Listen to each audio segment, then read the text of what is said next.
Boa tarde. Boa tarde. Boa tarde. Bom, um prazer, mais uma vez, no Momento Elos, com convidadas tão especiais para debater sobre assuntos de interesse do mundo da educação. Hoje, eu estou aqui com a Regina Bárbaro Martins Peralta e com a Flávia Vivaldi, queridíssimas especialistas no assunto da construção social do gênero. Então, aqui, hoje a gente vai conversar um pouco a partir de estudos recentes sobre a questão da construção social dos gêneros na nossa sociedade, né? E tem resquício de coisas de primórdios, né? A gente vai falar um pouquinho sobre essa construção ao longo do tempo. E a gente tem aqui já conosco participantes de algumas cidades, que já eu anuncio, e, enquanto isso, aproveitar para fazer um convite para todos participarem no dia 17 de uma live com a professora Vera Placo, queridíssima aí de muita gente. Ela vai fazer uma participação especial conosco e nós vamos convidar todo mundo a responder uma pesquisa. O link vai estar disponível daqui um pouquinho aí para vocês. Então, respondam essa pesquisa, façam suas perguntas. Quem sabe a professora Vera tem a oportunidade também de responder a sua pergunta, trazer a sua questão durante o nosso bate-papo. E a gente tem aqui Santo André, Francisco Morato, Arapiraca e Maceió, que é de Alagoas, São Luís, no Maranhão, Marabá, no Pará, Teresina, no Piauí e Ponta Grossa, no Paraná. Então, estamos aí nos aquecendo. Vou passar a palavra para a professora Regina, em seguida para a professora Flávia. Conta um pouquinho desse percurso de vocês, né? Quem são vocês? E aí a gente segue.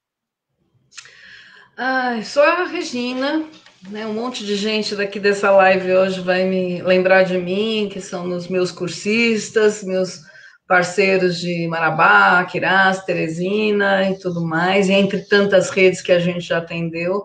Atualmente eu sou formadora da Elos Educacional, mas meu foco de estudo sempre foi nas relações interpessoais, né? Pedagoga, fiz pós-graduação com foco em entender um pouco mais dessas relações interpessoais, que passa por diversos temas, entre eles essa questão do gênero, que é algo que a gente vem estudando atualmente, que ele se faz tão presente ainda, né?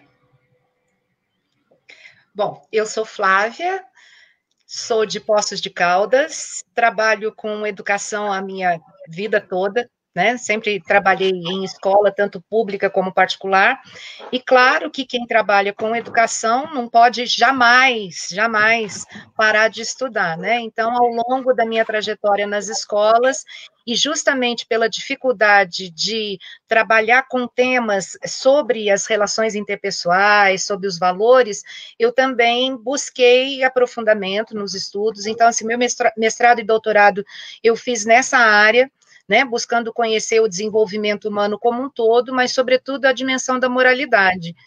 E, então, essa discussão que a gente vai ter hoje, ela também perpassa, né, porque, além de ser algo que é bastante enraizado na nossa cultura, traz cada vez mais danos, né, para a vida em sociedade. Então, não sou estudiosa do tema das questões de gênero, mas as questões de gênero estão contidas nos estudos que a gente desenvolve sobre as relações interpessoais, os conflitos, enfim. Um prazer estar aqui com vocês, né? Acima de tudo isso. Ai, que bom. Muito obrigada às duas por disponibilizarem desse tempo. Afinal, o que a gente tem de mais precioso na vida é o tempo, né? E agradeço em nome de todo mundo por vocês se organizarem para participarem aqui. Então, a gente hoje vai começar trazendo esse tema, né? A construção social do gênero. E aí eu vou pedir para a Flávia começar comentando um pouquinho A divisão entre homem e mulher, será que ela é produto da nossa imaginação ou realmente tem uma divisão natural com base biológica que possa sustentar o que a gente tem hoje, né? Bom, pegando a tua pergunta e dando uma retalhada, se a gente pensar em categorias biológicas, nós aí temos sim o sexo feminino e masculino, né? Exatamente pela existência de um útero, existência de um órgão responsável pela procriação, né? Pela continuidade de uma espécie, no nosso caso, da espécie Homo sapiens, né? Agora, quando a gente olha para a questão de gênero, ainda que haja muitos estudos, existem pesquisadores que trazem 3 diferentes tentativas de explicação para essa divisão tão drasticamente colocada ao longo da história da humanidade, né, que é a divisão entre o papel do homem e da mulher. E aí sim nós estamos falando de gênero. Então, como há essa divisão e ela sofre alteração ao longo da história da humanidade, a gente já parte do princípio que ela é fruto, sim, da imaginação. Né? É difícil as pessoas entenderem isso, porque essa ordem imaginada, ela existe em muitos aspectos. Ela existe no que diz respeito às religiões, no que diz respeito às os diferentes posicionamentos políticos. Tudo isso são conteúdos que são imaginados pelo homem, são construídos socialmente, culturalmente. E com a questão do gênero, isso não é diferente, né? O que nos coloca muita preocupação é que, por mais que existam pesquisas que tentam explicar o porquê que o papel do homem sempre se sobrepôs ao de mulher, até hoje não existe uma explicação que seja plausível, ou que tenha uma unanimidade científica, porque mesmo os pesquisadores, né, mesmo os cientistas, eles trazem diferentes perspectivas. Então, assim, durante um bom período acreditou-se que o papel do homem ter mais, vamos dizer, prevalência nas diferentes sociedades, dizia respeito à sua força natural, né, à sua força física.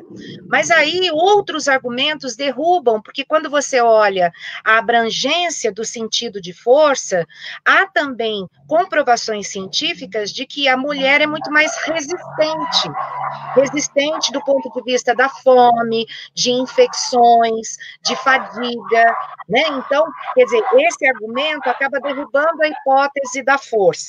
Aí vem outras hipóteses dizendo que a postura masculina sempre foi mais agressiva, mais violenta, e, portanto, ela se sobrepôs à postura feminina, que também tem argumentos que derrubam essa hipótese, né? Aí vem outra hipótese também, dizendo se nós temos genes que são patriarcais, né?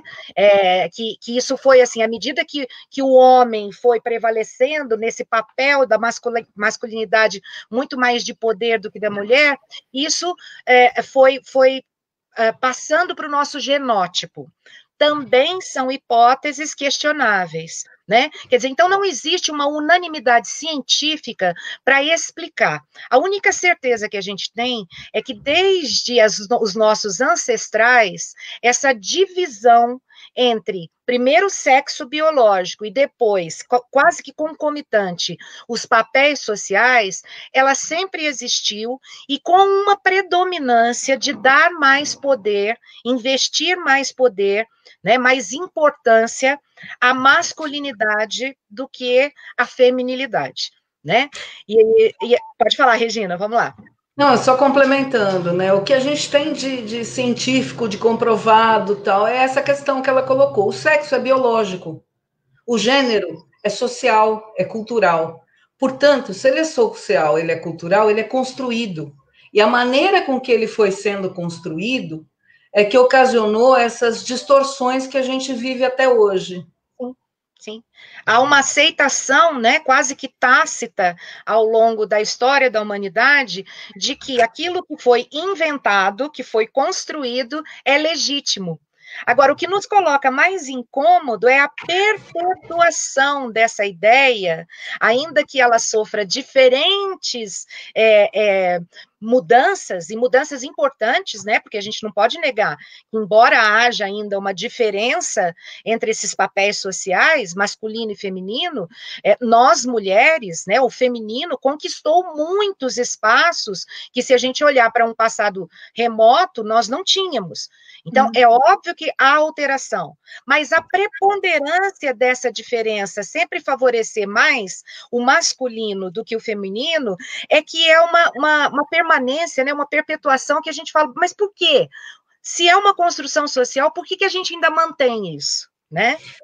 E aí, pensando em cima dessa sua fala, uma coisa que, assim, a gente, enquanto educador, muitas vezes alimentou isso. Nossa! Inconscientemente, quantas e quantas vezes. Hoje, depois de me aprofundar mais nesses estudos, não sou especialista em um gênero, mas sou estudante disso em função das relações interpessoais, quantas e quantas vezes eu utilizei expressões extremamente que reforçam essa ação sem a menor consciência, né? E como ainda hoje eu me policio no que vou falar para garantir essa igualdade de gênero.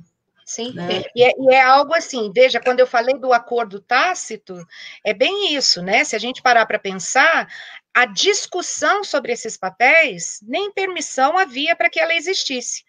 Ou nem assim a percepção da necessidade, né? Quer dizer, precisou haver uma distância absurda entre os direitos do homem e os direitos da mulher para que isso começasse a incomodar a ponto de tornar-se um tema não só de estudo, mas sobretudo de discussão, de reflexão, né? Pois é, essas questões, né, essa disparidade política, social, econômica, de direitos mesmo, né, ela vem ao longo da história trazendo uma primazia do homem sobre a mulher. Sim. Uma coisa que eu queria falar, só para a gente cutucar um pouco mais, isso não significa que a gente está aqui defendendo a mulher, não, pelo contrário. Quando eu falo de gênero, eu quero defender os dois. Não é fácil ser homem com esta pressão que a sociedade impôs, do mesmo jeito que não é fácil ser mulher, né? Mas a gente não está aqui para dizer, olha, agora é a nossa luta. Não, não é nessa linha a nossa conversa. A nossa conversa é um pouco mais embaixo. O quanto isso prejudicou os dois. O quanto isso destrói e fomenta relações doentias nos dois sentidos. A gente não está A gente não está aqui falando, defendendo o lugar do homem ou o lugar da mulher. A gente está defendendo o lugar das pessoas, né, do ser humano, independente do gênero aqui. Exato. Então, aí a gente começa aqui a refletir, né? Por que falar desse assunto, mais especificamente nesse momento? Então, eu gostaria que a Regina começasse comentando um pouquinho sobre as pesquisas, né? O que as pesquisas apontam e por que é que esse assunto veio à tona para a gente trazer nessa live hoje. Veio à tona por alguns aspectos, o quanto isso estava nos chamando a atenção. Mas uma das coisas que começou a chamar a atenção e que causa muito medo em quem é educador é a questão da evasão escolar. E com essa pandemia, a gente tem escutado muitas redes, muitos gestores dizendo, nossa, os meninos vão desistir, os meninos eles vão sair. E em cima disso, a gente foi começar a estudar quais são os motivos, né?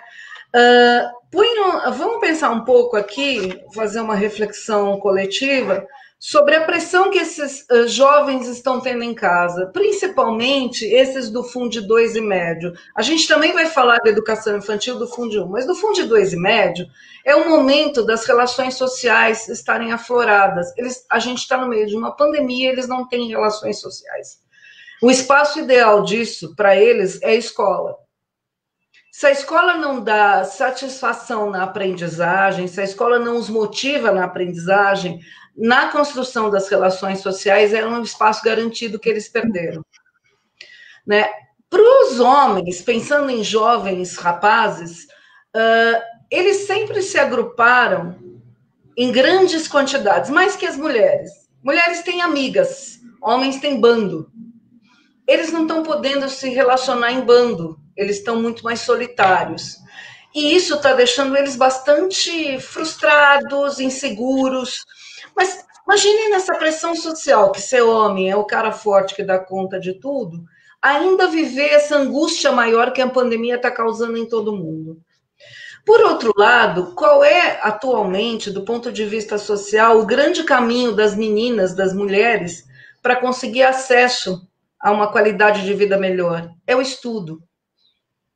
E elas também estão privadas disso com a qualidade que tinha antes, porque elas também estão isoladas em pandemia. Eu não sei se vocês têm clareza, mas tem 20% dos alunos que até agora não tiveram acesso a nada. Sim. Nem a papel para ficar estudando, não chegou para eles nada. Há 4 meses eles estão parados, são 20% dos estudantes, isso é um número muito grande. Né? E aí, olhando para tudo isso, a gente tem que ter esse cuidado quando a gente vai falar como é que a escola pode ajudar esses alunos à distância a minimizar esta pressão emocional que eles estão vivenciando. Com certeza não é com conteúdo didático, neste momento. Eu vou trazer aqui uma pergunta do Marcos Vinícius Anuto. Ele diz assim: como a escola pode ajudar na formação dos alunos para que preconceitos entre os gêneros não se perpetuem ainda mais? Bom, essa é uma resposta que a gente tem mais ou menos uns 3 meses para poder discutir, porque nós temos que começar de práticas desde o berçário até o ensino médio, né? E eu tenho refletido muito sobre isso, porque é interessante, né? Existe esse compromisso, ou deveria existir esse compromisso da escola romper com esse paradigma de diferença, e diferença, não a diferença que a gente considera como justa, mas uma diferença injusta, né, entre os gêneros, mas nós temos prioritariamente mulheres na educação, porque isso é um dado também, né? A quantidade de mulheres no papel de professor é muito maior, e ainda assim, mesmo que a gente sofra na pele todas as discriminações em relação ao nosso papel social, a gente não conseguiu fazer a mudança. Quer dizer, a mudança passa pelo momento de reflexão, de saber, eu estou perpetuando algo que é absolutamente nocivo para as relações sociais de uma sociedade. Então, aquelas coisas que parecem ingênuas, que parecem absolutamente mecanizadas, né, na escola, como fila dos meninos, fila das meninas, né? Na educação infantil a gente dá bola para os meninos e a boneca para as meninas. Vejam que isso é quase que intuitivo na professora. Ela reproduz uma lógica que continua insistindo que o papel social de meninos é explore o seu espaço, mexa os seus músculos. E para a menina é aprenda a cuidar desde cedo. Né? Então, assim, a gente já tinha que começar aí. A primeira grande mudança é trazer logo na educação infantil o papel do lúdico e da fantasia sem restrições de gênero. E eu já cansei de ouvir, só um segundo, e eu já cansei de ouvir, porque assim, nessa minha trajetória de educação, eu estive secretária de educação, né? Mas, ao mesmo tempo, nesse lugar de secretária, eu nunca me distanciei do papel de formadora, que é o que eu sou, uma professora, né, formadora. E em muitas discussões com, por exemplo, com o público da educação infantil, eu ouvia de professores, de coordenadores, mas é porque a família, mas se eu deixar o menino brincar com a boneca, como é que vai ser com a família? E a gente sempre fala, veja, se a escola é uma instituição social que deveria ter como premissa a mudança da sociedade do ponto de vista das injustiças sociais, ela não pode ser refém daquilo que a família aponta sob uma perspectiva do leigo, uma perspectiva que perpetua aquilo que deve ser mudado, uma perspectiva do imaginário coletivo. Né? Então, assim, a escola só vai conseguir reverter muitos dogmas, muitos paradigmas, se ela encarar como responsabilidade a reflexão crítica sobre essas temáticas, e não reproduzir. né? Desculpa, Regina, fala lá. Não, imagina, só complementar sempre. O quanto que a gente precisa cuidar de promover essas situações lúdicas, desse menino brincar de casinha, não saindo para ir trabalhar como pai, mas cuidando do bebê, ajudando a fazer a comidinha. O quanto que a gente pode potencializar dele vir a ser um adulto que vai poder fazer isso com muito mais tranquilidade, porque isso vai fazer uma referência histórica para ele. Né? Se a casa, se a família não está preparada para isso, nós, educadores que estudamos, temos que estar. É obrigação nossa, sim. Ou quando você vai falar numa sala de Fundamental 1, que eles já são maiores, e você diz, meninos e meninas, venham aqui. Sempre você começa pelo masculino. É inconsciente isso. É isso mesmo. E olha, mais um ponto aqui. Regina, quando você trouxe esse exemplo, né, dos meninos brincarem de casinha junto com as meninas e não ser o provedor, aquele que sai para trabalhar. Ele sai para trabalhar. Ele vai brincar de casinha, mas ele tem que sair para trabalhar. A Andréa Araújo, dos Santos, ela traz assim, na educação infantil, como lidar com a questão do gênero? Acho que tanto você quanto a Flávia já começaram a falar um pouco sobre isso, e eu queria enfatizar aqui que, a partir do jogo simbólico, é que a gente vai aprendendo sobre o mundo. Né? Então, quando os meninos vão brincar de casinha junto com as meninas, desde a mais tenra idade, e o menino também vai cuidar dos filhos, vai fazer a comida, é muito do que acontece hoje em dia, né? Porque hoje nós vivemos um contexto em que muitas mulheres saem de casa para ganhar o pão, e que os homens, por conta do mercado de trabalho, né, da reconfiguração aí no papel profissional, social, acaba ficando em casa e nem sempre ele assume para si estas tarefas, né? E muitas vezes também a gente ouve as pessoas dizendo, ele me ajuda, né? Então, vamos falar um pouquinho sobre isso. E assim, antes de vocês voltarem aí à fala, só dizer do fã-clube da Regina, né? Então, assim, por exemplo, a Corrinha, ela está aqui dizendo, a Corrinha Gomes, nossa formadora maravilhosa. Então, obrigada aí a quem está participando. Vamos falar um pouquinho sobre isso, então, essa questão, como é que a escola, né, pode olhar para essas questões de gênero dentro do seu contexto, o quanto que a gente pode contribuir para ampliar esse olhar dos nossos alunos para construir uma sociedade mais igualitária em relação às questões de gênero. Vai, Flávia. Você, depois eu complemento. Olha, é que apareceu um comentário aí que eu já gostaria de pegar como parte da resposta, tá? Pode pegar. O único caminho da escola transformar ou mudar paradigma é por um processo de formação centrado na escola, né? Formação centrado na escola significa você estudar, claro, você ter um arcabouço teórico para poder orientar a sua prática, mas que esse arcabouço teórico sempre tenha um diálogo com a realidade da sua escola. Né? Então, hoje em dia, a gente defende muito isso, que a formação continuada precisa estar centrada naquela comunidade, porque eu faço o diálogo da teoria e prática o tempo todo. Então, muito bem, pegando essa ideia, eu preciso levar para a equipe de professores essa discussão, mas não uma discussão de bate-papo, de achismo, uma discussão mostrando o quanto essa temática vem sendo estudada e o quanto nós já temos de testemunhos ao longo da história de que não existe uma lógica que sustente essa ideia de desigualdade entre o masculino e o feminino, em termos de direitos, tá? Em termos de ação social, em termos de papel social, não existe uma lógica. Então, assim, a ajuda da escola é exatamente procurar um foco de olhar crítico sobre essas questões. Por que eu estou dizendo isso?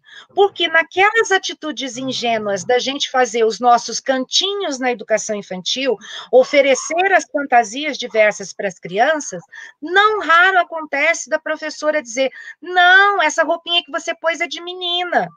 Olha, você está vestido de princesa, tem o do príncipe ali. Percebe como isso está muito enraizado, né? É claro que a gente... Pode falar, Regina. Ou numa situação de conflito super comum nessa faixa etária, se fala para o menino, não bate na menina, ela é uma menina, não se bate em menina. Quer dizer, duas coisas você está dizendo aí para o menino. Uma delas é, pode meter a mão no menino, que menino pode bater em menino, que é até um absurdo tão grande. Em vez de você trabalhar, a gente não bate, a gente conversa.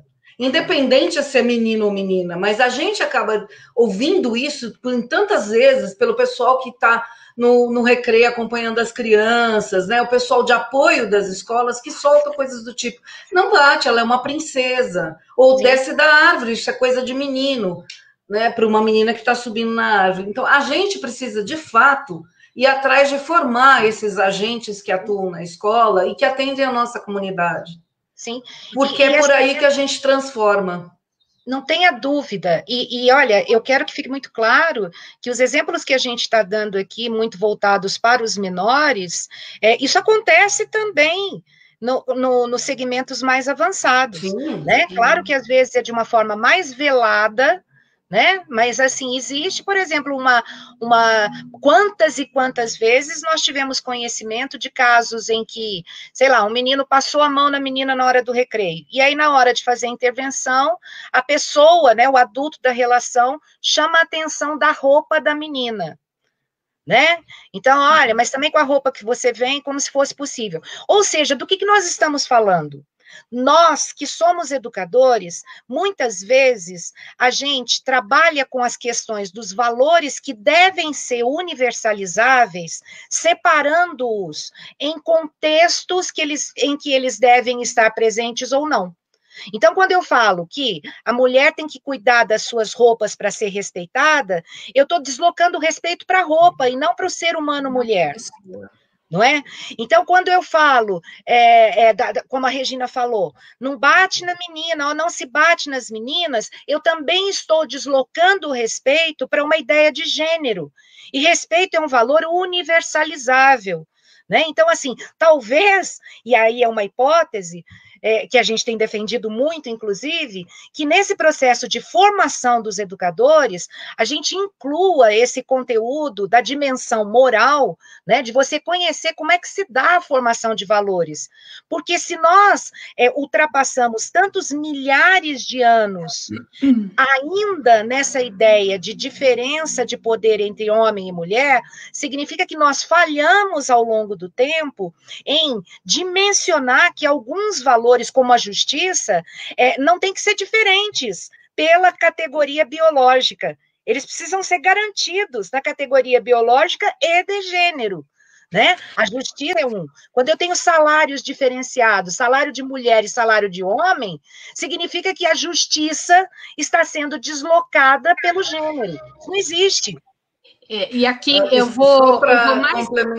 Só para complementar, quando a gente começa a olhar para isso, a gente vê a importância que, assim, a gente trabalha com os nossos professores desenvolvimentos cognitivos, mas não trabalha desenvolvimento moral. Ele é construído, ele tem uma teoria, ele precisa ser estudado para você entender por que o pai do fulaninho chega gritando na porta da escola. Você precisa entender que nível de desenvolvimento moral essas pessoas se encontram para poder até sair desse contexto e poder ajudá-lo a mudar. A gente não ajuda a mudar ninguém fazendo a mesma coisa sempre, agindo do mesmo modo, ou dizendo, isso é problema da família. Não, isso é problema social, isso é problema nosso. E nós, educadores, temos que olhar para isso. E aí, mais uma vez, eu quero destacar aqui o papel da escola, o nosso papel como educadores, porque como essas masculinidades são construídas, né, desde os primeiros anos de vida, isso vai reverberar muitas vezes como um modelo muito nocivo que prejudica não só na autoimagem desses homens, como também nas relações que ele cria. Então, por exemplo, quando a gente diz que homem não bate em mulher, a gente também diz homem não chora, né? Homem não isso, homem não aquilo. Então, a gente também contribui para uma construção de uma masculinidade, de uma autoimagem nociva em relação à relação dele com o mundo, com os próprios sentimentos. E um dos motivos da gente também trazer esse tema para conversar hoje é porque o que é que está acontecendo com esses homens nesse período de isolamento social, nesse período em que a pandemia também faz com que eles fiquem reclusos, né, aí nas suas casas, na medida do possível. O que acontece? E aí a gente tem um comentário aqui da professora, peraí que pulou aqui, da professora Simone, que é da EMEB Rui Barbosa. Ela diz assim: as famílias imaginam que a questão de gênero está ligada à orientação sexual na vida adulta. Tem dificuldade de compreender a função do jogo simbólico na infância. Então, muito importante a gente falar sobre isso, porque na medida em que esses meninos crescem, né, ouvindo dizer certas coisas e tendo como referência modelos, né, de masculinidade que afetam essa autoimagem, a gente também tem uma reverberação aí no futuro. E a Soraya Rodrigues diz assim: a discussão é perfeita e absolutamente necessária. Penso que considerar a comunidade em que se está inserido é o que vai promover as mudanças naquelas famílias em questão e não em famílias hipotéticas. Então, isso é muito importante, né? A gente costurar, inclusive, a formação por dentro da escola, porque a gente até pode hipotetizar o que seja necessário, mas é no contexto que a gente vai tirar, né, esses elementos fundamentais. E dessa forma... Só concluir aqui. E dessa forma, se atinge diretamente as crenças daquela comunidade, a responsabilidade da escola. E aí eu devolvo para vocês aí a palavra. Então, é pertinente, super coerente essa fala da Soraya, no que diz respeito, assim, a gente tem que olhar para a nossa comunidade falando um pouco da fala da professora, a gente vai ter que ensinar muitas coisas para as nossas famílias. Eles não nascem sabendo disso porque eles não são educadores, eles são pais. Né? Nós, educadores, que temos que estudar isso, nos aprofundar disso, para ter argumentos, para poder argumentar com esse pai de que se o filho dele brincar com a boneca, isso não vai o transformar numa mocinha, em hipótese nenhuma. Né? E vai ajudar ele a ser um pai melhor quando ele crescer. Se ele quiser ser pai, que tem também isso, né? Já fica tudo muito claro. Né? As mulheres não podem não querer ter filhos, afinal elas nasceram para fazer isso. Né? Aí você começa a ver socialmente o quanto isso é opressor na vida, tanto do homem quanto da mulher, o quanto a gente precisa ajudar os dois. Né? Em cima da fala da Flávia, de que no Funde 2 e no médio tem também isso, né? Quantas e quantas vezes a gente escuta famílias dizerem em fases do tipo: segura sua cabra porque meu bode está solto. É isso mesmo. Meu Deus do céu. Ou até entre pares, né, Regina? Porque, assim, sim, infelizmente, quando a escola se omite em relação a uma reflexão crítica sobre uma temática como essa, os meninos chegam no Funde 2 tendo uma ideia daquele comportamento que muitas vezes lembra o ciclo da violência doméstica. Então, exato, aquela coisa de... aquela agressividade na mulher. Mulher não se mete a colher.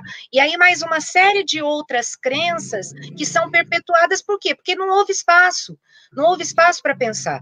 Então, não houve discussão.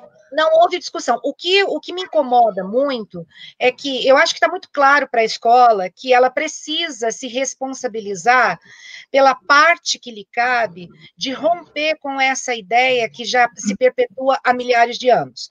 O problema é a escola ter coragem disso. Né? Sim. O problema é ter coragem, porque isso é um ato político, é uma decisão política, de você, inclusive, ter momentos antecipadamente organizados de formação para a família, para que você vá em paralelo trabalhando alunos e famílias. Né? Então, isso precisa de uma disposição. Intenção. Uma intencionalidade. Isso que vocês estão tocando num ponto assim crucial, né? A escola e os educadores assumirem de fato o seu papel social nessa transformação social, né? Não é porque está posto na sociedade que a gente tem que perpetuar, a gente tem que reproduzir, continuar reproduzindo. E a Yara Patrícia Ribeiro, ela diz assim: Infelizmente, na nossa sociedade está enraizada a cultura masculina que já determina cor, atitudes, roupas, preferências desse ser através do seu gênero, né? Então, recentemente, nós vivemos aí, né? Menina de rosa, menino de azul. Mas veja bem, isso não veio de outro planeta. Isso foi criado por nós. Então, se foi criado pelo ser humano, é só o ser humano que pode romper com isso.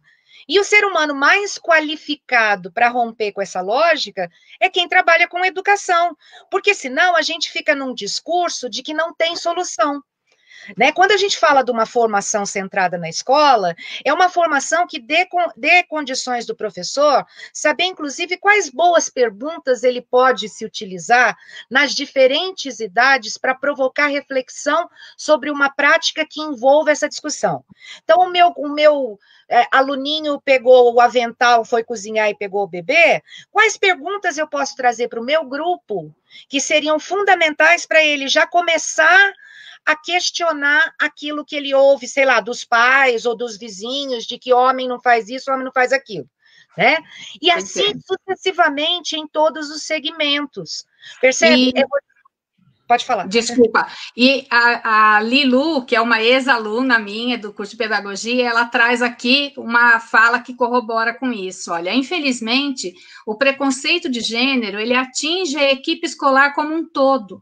Exemplos de auxiliares e professores homens que são discriminados pelos pais, comunidade e até no contexto escolar, porque essa ainda é a realidade que nós vivemos, né? Então, pensar nos homens como professores ou auxiliares, dentro do berçário, principalmente, né? Na educação o que isso representa? Pois Exato. Na educação infantil, né? Então, o que vocês podem comentar aí um pouquinho sobre isso? Olha que coisa complexa, né? Porque quando você pega os segmentos diferenciados da escola, você vê educação infantil prioritariamente feminino. É só lá no ensino médio que a gente tem um equilíbrio. Final de Fundi 2. Ou seja, há, de forma muito sutil, a persistência da ideia de que para mexer com conteúdos que são muito complexos do ponto de vista da inteligência, eu preciso do homem. Mas quando eu trabalho com a ideia do cuidado, a mulher é melhor. Né? Quer dizer, então, assim, isso vai continuando e é muito difícil lugares que se propõem a romper com essa lógica, né? Diga lá, porque, Regina. Como você disse, para romper com essa lógica, a gente tem coragem de enfrentar as desavenças, o que vai vir por trás, mas se a gente tiver justificativas e intenção e planejar as nossas ações, nós não vamos bater de frente, a gente só vai explicar, né? Um exemplo bobo, que para você ver como a gente pode mudar o diálogo social a longo prazo, mas é possível.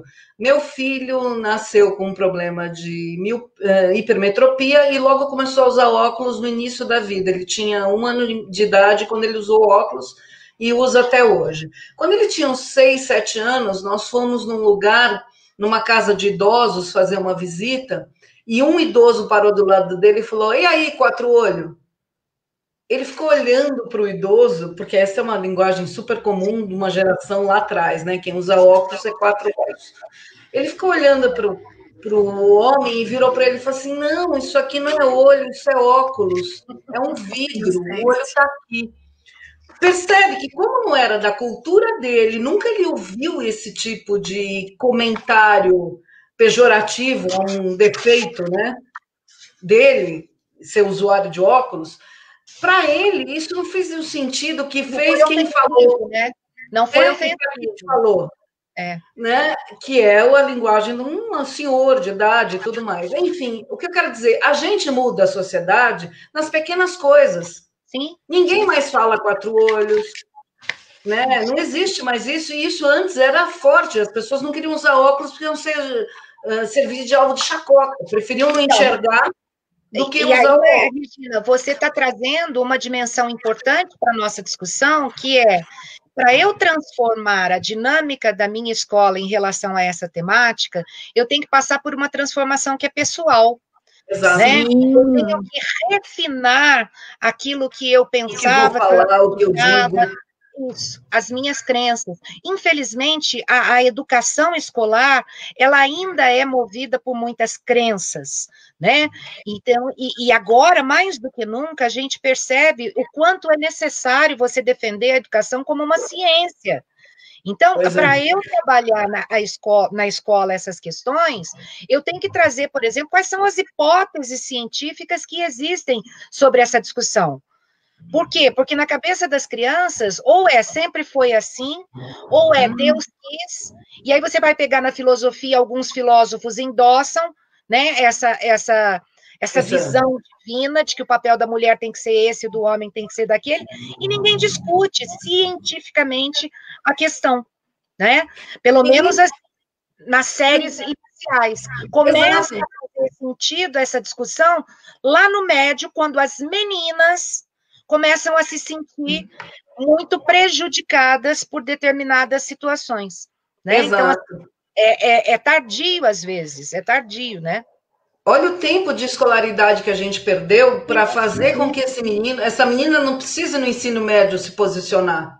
Sim, incomodada, porque isso vai ser uma outra linguagem, e cabe a gente, por isso que eu digo, é importante que nosso planejamento, enquanto educadores, tenha o foco e tenha a intenção de mexer nessas questões.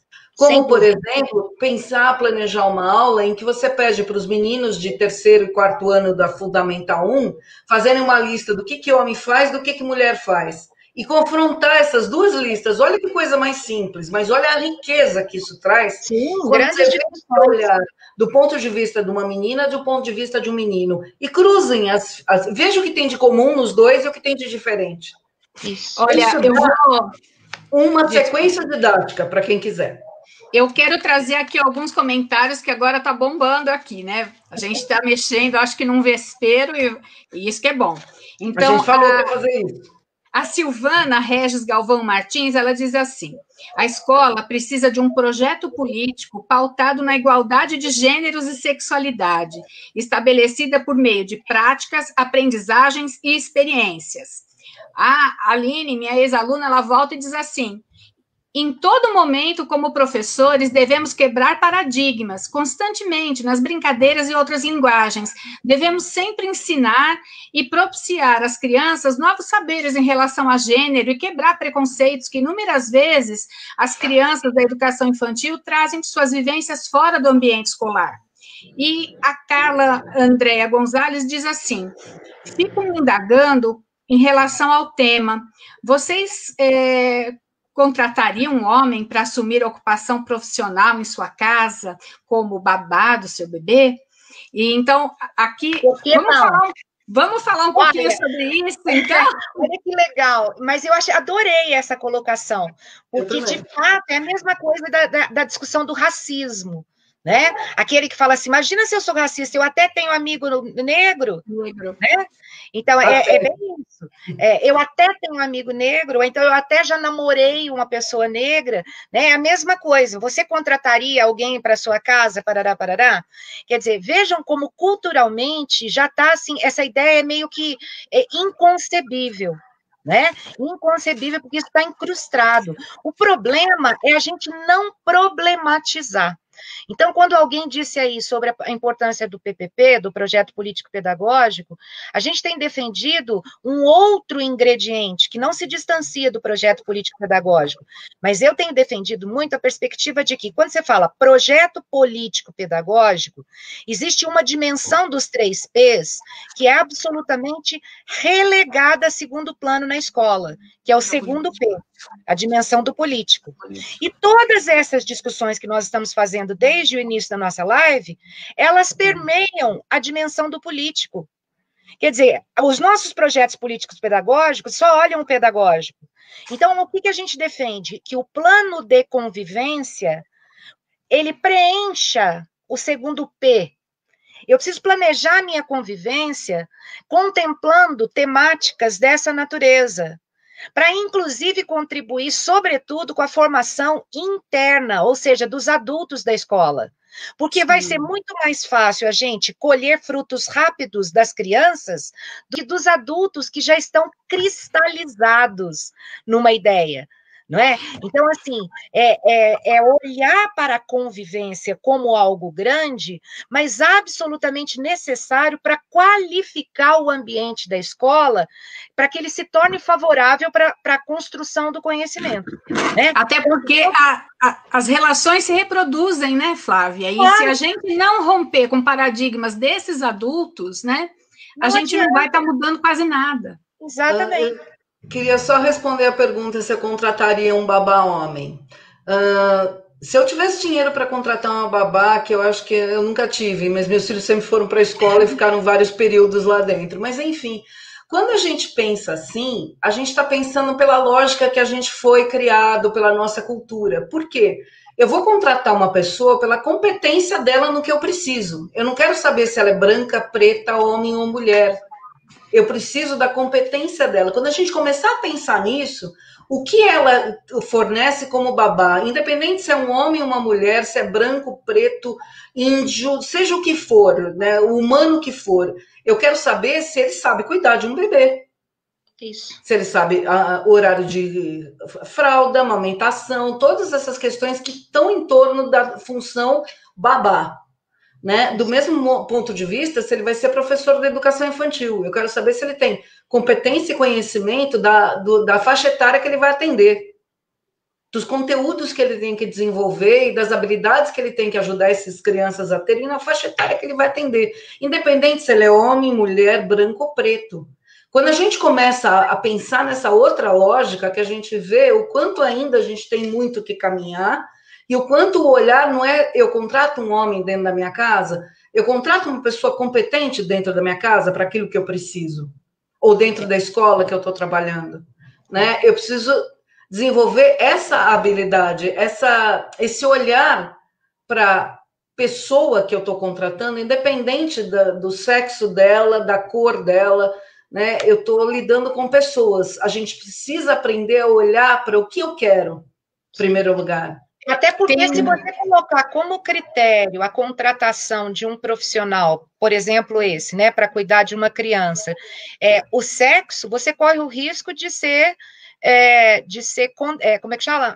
Acionado pela justiça. Processado, você está discriminando. Do ponto de vista jurídico, não tem nada explicitado que deva haver essa diferença, né? Isso está, de fato, no imaginário.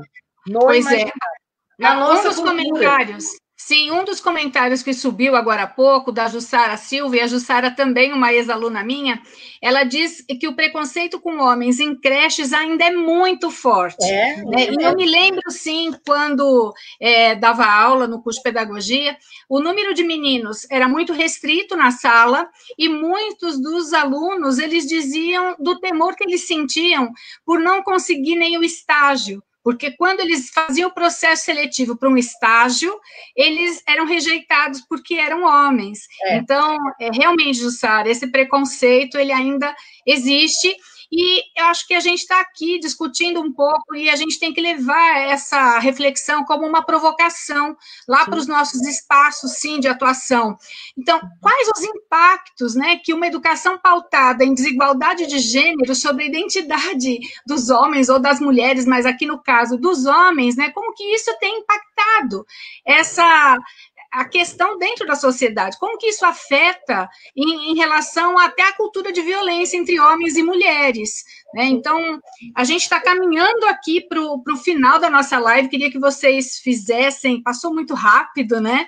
Queria que vocês fizessem os últimos comentários, dizer para o pessoal que nós três selecionamos alguns materiais de apoio para que vocês possam se aprofundar um pouco mais nesse tema, e nos colocamos aqui à disposição, escrevam, que a gente continua trocando ideias, e eu queria destacar um dos textos que a Flávia escreveu, que foi publicado na revista Nova Escola em 2014, olha, 6 anos, mas parece que ela escreveu ontem, né? Parece que escreveu ontem, por conta dessas questões tão arraigadas, né? E é muito difícil a gente desconstruir, mas a gente não pode se omitir, né? Nós temos que assumir de fato o nosso papel social, frente à transformação desse mundo, porque todo mundo diz que é transformar o mundo para um mundo melhor, mas o que a gente tem feito de concreto no nosso campo de atuação? Muita coisa, mas dá para fazer ainda outras, né? Tem alguns paradigmas aí que a gente precisa quebrar.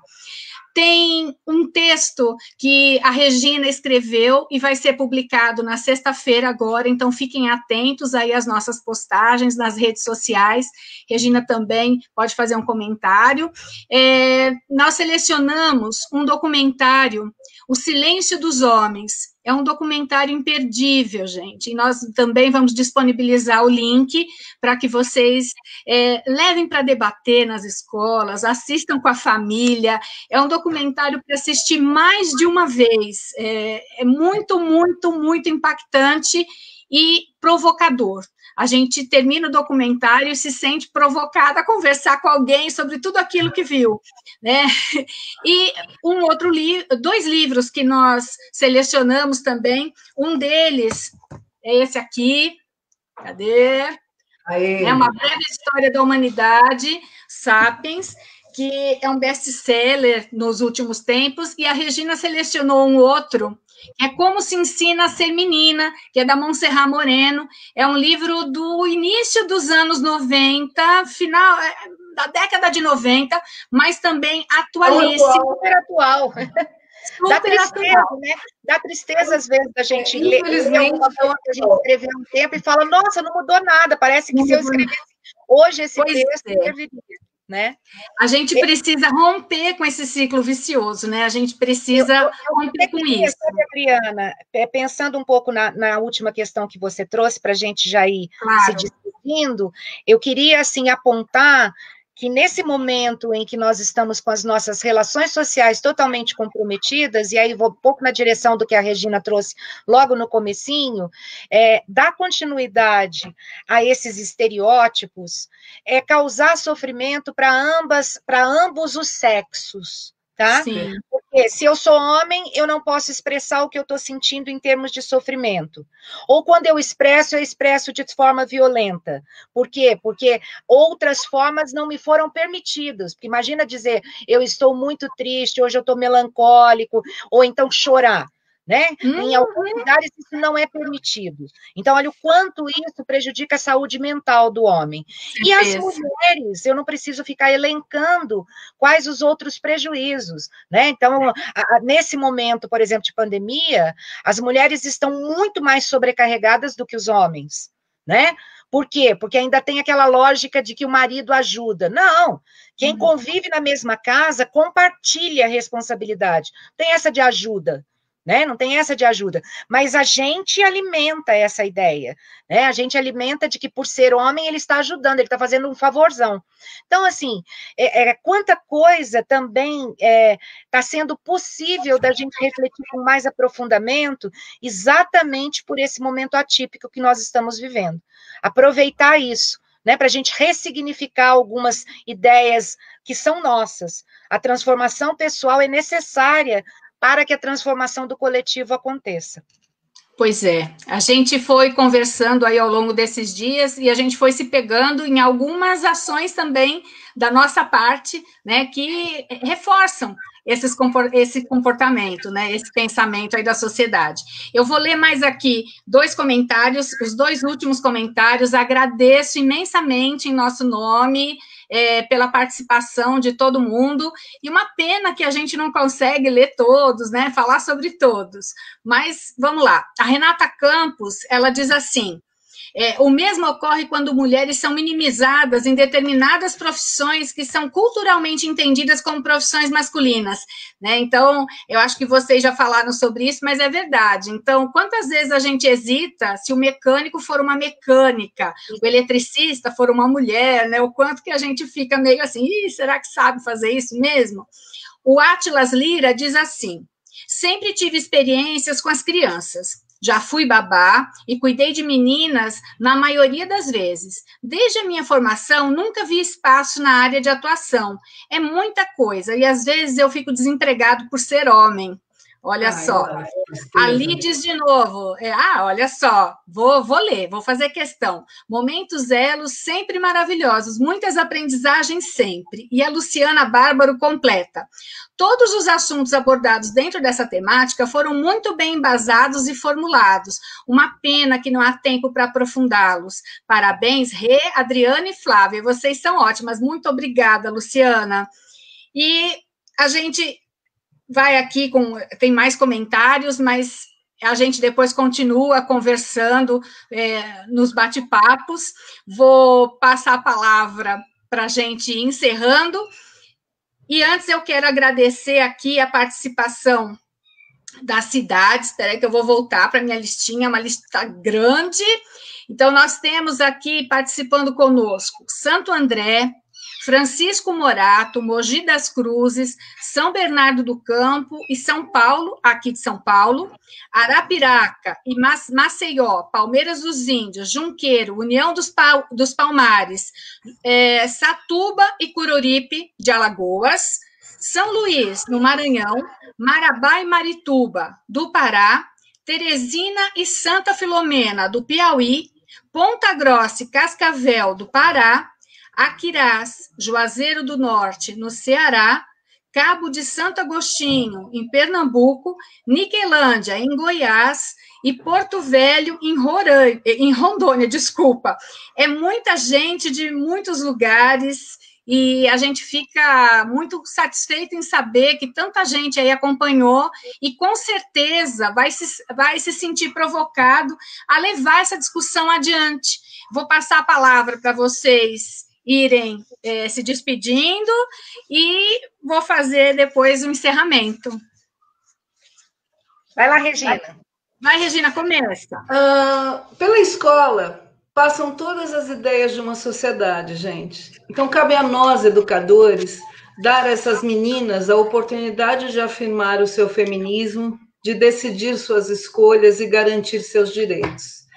E dar aos nossos meninos a possibilidade de serem o que a sociedade não os deixa ser, deixá-los ter medo, mostrar seus sentimentos, dizer das suas inseguranças, dos seus receios, sem que isso os exponha a nenhuma outra questão ligada ao gênero.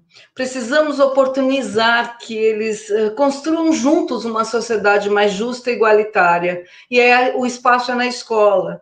A gente não vai mudar a sociedade como escola, eu tenho certeza disso, mas que a gente vai poder oportunizar para ensinar esses meninos e meninas a serem o que eles quiserem ser, a construir o caminho deles, sem essa pressão social. Isso a gente tem a obrigação de olhar para isso e fazer sim. Queria agradecer também a participação que me deram aqui nessa live, dizer que estou entre duas queridas, né? Aprendo muito com as duas, e acho que a gente, é isso que a Flávia disse, na educação a gente vai aprender até o último segundo do segundo tempo da prorrogação, estudando e indo atrás daquilo que nos motiva, que nos incomoda. Isso mesmo. Eu quero agradecer muito o convite de Regina e Adriana. Eu sempre dou muita importância para momentos como esse, né? Eu acho que conhecimento e educação precisam ser compartilhados, né? A gente precisa abrir espaço para essas discussões. E sobre o nosso trabalho de hoje, o que eu deixo de mensagem é que a gente precisa, de fato, fazer da educação uma possibilidade de renovação da humanidade. Né? Nós não podemos continuar com essa lógica que sobrepõe classes sociais, que sobrepõe etnias, que sobrepõe gênero, sempre colocando a desigualdade social como algo tão naturalizado. A educação precisa rever a sua prática para poder olhar para isso. A nossa função primeira é essa, devolver para a sociedade seres humanos que façam jus a essa humanidade, tá? Bom, muito obrigada. E, Regina, já tem gente pedindo para você mandar o texto que você leu aí, que você escreveu para o seu encerramento. Então, depois você para a gente colocar. Agradecer mais uma vez vocês duas e convidar todo mundo a votar no Prêmio Top Educação. A gente também tem aí o link disponibilizado. Nós já desfrutamos, né, já fomos agraciados em 2018 e esse ano a Elos de novo está concorrendo ao prêmio de melhor consultoria em educação e esperamos aí poder contar com o seu voto. Então, o link está aqui. E quem puder, né, a gente vai ficar bem agradecido. No dia 31, sexta-feira, nós vamos participar de uma ação de valorização aos professores, que chama Aplausaço. Então, acompanhe aí nas nossas redes sociais, vamos dar mais detalhes a partir de amanhã, mas convidamos a todos para também participar desse momento de valorização a todos nós, né, que nesse momento de pandemia, de isolamento social, a gente também não sabia como fazer essa aula remota, mas a gente arregaçou a manga e saiu aí dando o nosso melhor, se reinventando e fazendo aí uma gestão de tempo e de espaço virtual para buscar garantir a aprendizagem dos nossos alunos. Quem quiser depois acompanhar, assistir o nosso bate-papo com o seu grupo de professores, com a família, vai ficar disponível também no YouTube, no Facebook, acompanhe aí, tem os links depois para vocês poderem rememorar os temas que nós discutimos aqui. Mais uma vez, agradeço a Regina e Flávia, é um prazer muito grande e espero que a gente tenha outros espaços para continuar falando sobre isso. Muito obrigada. Boa tarde para todo mundo. Até mais. Boa tarde, pessoal. Tchau. Até. Tchau.